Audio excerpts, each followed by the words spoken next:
Mga kapatid, ang paksa natin sa ngayon ay ang mga haligi ng iman, mga haligi ng pananampalataya. Sa wikang Arabic, Arkanul Iman, mga haligi ng pananampalataya.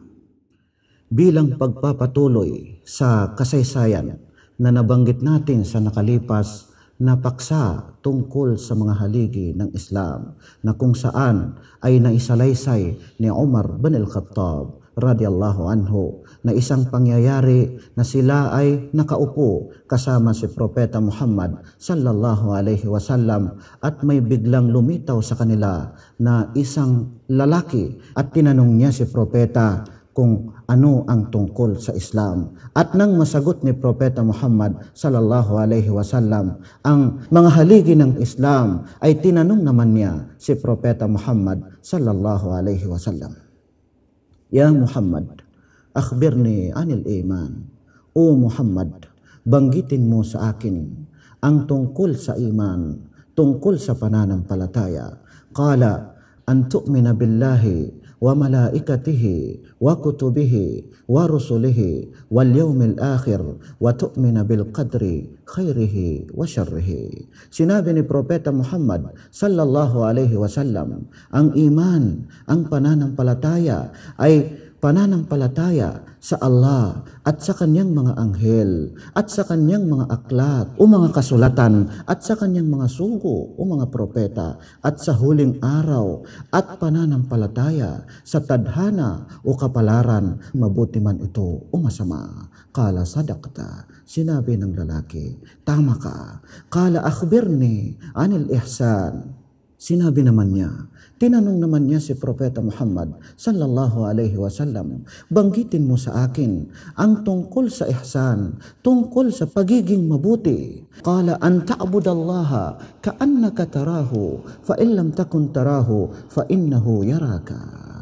Ang pagiging mabuti, sabi ni Propeta Muhammad sallallahu alaihi wasallam, ang ihsan ay ang sambahin mo ang Allah, ka'annaka tarahu, na para bagang nakikita mo siya. Fa in lam takun tarahu, na kahit na hindi mo man siya nakikita, fa innahu yaraka, ay tinitiyak mo sa iyong puso na ikaw ay katotohanan ay nakikita niya.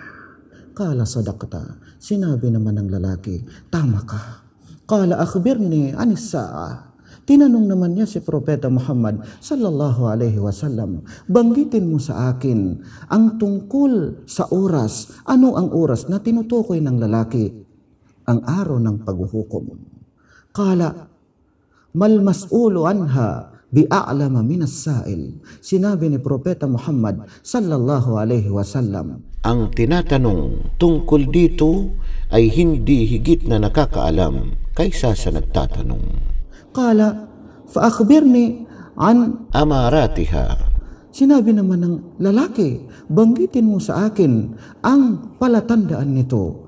Qala, an talidal amatu rabbataha wa an tara al-hufata al-urata al-alata ri'a ash-sha'i yatatawaluna fil bunyan. Sinabi ni Propeta Muhammad sallallahu alaihi wasallam, ang palatandaan ng araw ng paghuhukom ay ang ipanganganak ng babaeng alila ang kanyang amo. Ibig sabihin, ang anak, ang bata, ay darating ang panahon na lalapastangan na niya ang kanyang magulang. Darating ang panahon na hindi na niya rerespetuhin ang kanyang magulang. Darating ang panahon na ituturing pa niya ang kanyang magulang na para bagang kanyang alila. At makikita mo ang mga tao na nakayapak, na walang mga sapatos, walang mga sinilas, at mga nakahubad, mga taong nakahubad na walang mga damit, at mga dukhang mamamastol, mga mahihirap na sila ay magpapaligsahan sa pagpapatayo ng matataas na gusali. Summantalaka falabithtu maliyan. Pagkatapos ay umalis na ang lalaki. Sabi ni Umar bin al-Khattab, kalugdan siya ng Allah, falabithtu maliyan. At ako naman ay naghintay ako ng ilang sandali. Thumma qala, ya Umar, atadri man as-sa'il? Pagkatapos ay sinabi ni Propeta Muhammad sallallahu alaihi wasallam, O Umar, alam mo ba kung sino ang nagtatanong? Qultu Allahu wa rasuluhu a'lam. Sinabi ko, sabi ni Umar, ang Allah at ang kanyang sugo ang tanging nakakaalam. Qala fa innahu Jibril atakum yuallimukum dinakum. Sinabi ni Propeta Muhammad sallallahu alaihi wasallam, katotohanan na siya, si Anghel Gabriel, dumating sa inyo upang ituro sa inyo ang inyong relihiyon. Mga kapatid, batay sa paliwanag ni Propeta Muhammad sallallahu alaihi wasallam, ay ang iman, ang pananampalataya ay binubuo sa 6 na haligi. Unang haligi ng pananampalataya, al-imanu billah, pananampalataya sa kaisahan ng Allah subhanahu wa ta'ala. Ang ibig sabihin nito, mga kapatid, ay paniwalaan natin ang Allah subhanahu wa ta'ala, tanging siya lamang ang nag-iisang tunay na Diyos na karapat-dapat nating sambahin. Walang katulad, walang katambal na kahit ano, siya lamang ang nararapat na sambahin. Paniwalaan natin ang kanyang pagka-Diyos, paniwalaan natin ang kanyang pamamahala, paniwalaan natin ang kanyang mga pangalan at mga katangian.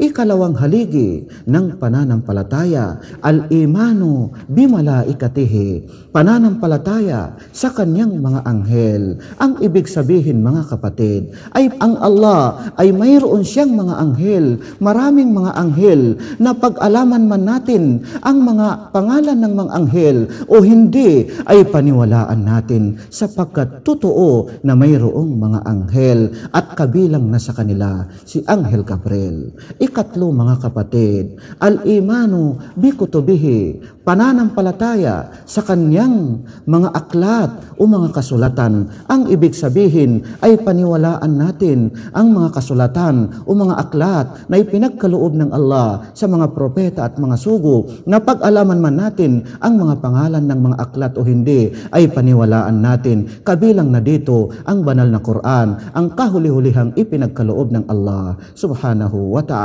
Ang ikaapat na haligi ng pananampalataya, al-imanu birusulihi, pananampalataya sa kanyang mga sugo. Ang ibig sabihin, mga kapatid, ay paniwalaan natin ang kanyang mga sugo, na pag-alaman man natin o hindi ang kanilang mga pangalan, ay paniwalaan natin. At kabilang sa sugo ng Allah si Propeta Muhammad, ang kahuli-hulihang sugo ng Allah subhanahu wa ta'ala. Ang ikalimang haligi ng pananampalataya, al-imanu bil yawmil akhir, pananampalataya sa araw ng paghuhukom o di kaya pananampalataya sa huling araw. Ang ibig sabihin, mga kapatid, ay paniwalaan natin na mayroong araw ng paghuhukom, mayroong huling araw na nararapat nating paniwalaan. Ang ika-6 bilang panghuli na haligi ng pananampalataya, al-imanu bil qadr, ang pananampalataya sa kapalaran o di kay tadhana. Paniwalaan natin, mabuti man ito o masama, ay paniwalaan natin sapagkat ito ay kagustuhan, tadhana na nanggaling sa Allah subhanahu wa ta'ala. Sabi ng Allah subhanahu wa ta'ala sa banal na Quran, وَمَنْ يَكْفُرْ بِاللَّهِ وَمَلَائِكَتِهِ وَكُتُبِهِ وَرُسُلِهِ وَالْيَوْمِ الْآخِرِ فَقَدْ ضَلَّ ضَلَالًا بَعِيدًا. Surah An-Nisa, ayon sa kahulugan ng talatang ito. Sabi ng Allah subhanahu wa ta'ala, وَمَنْ يَكْفُرْ بِاللَّهِ وَمَلَائِكَتِهِ, at ang sinumang hindi manampalataya sa Allah at sa kanyang mga anghel, wa kutubihi, at sa kanyang mga aklat, wa rusulihi, at sa kanyang mga sugo, wal yawmil akhir, at sa araw ng paghuhukom, faqad dalla dalalan ba'ida, ay katiyakan na siya ay naligaw ng malayong pagkaligaw. Makikita natin ang talatang ito sa Surah An-Nisa, chapter 4, verse 136. Hanggang dito na lamang. Naway patnubayan tayo ng Allah. Wa akhiru da'wana anil hamdulillahi rabbil alamin.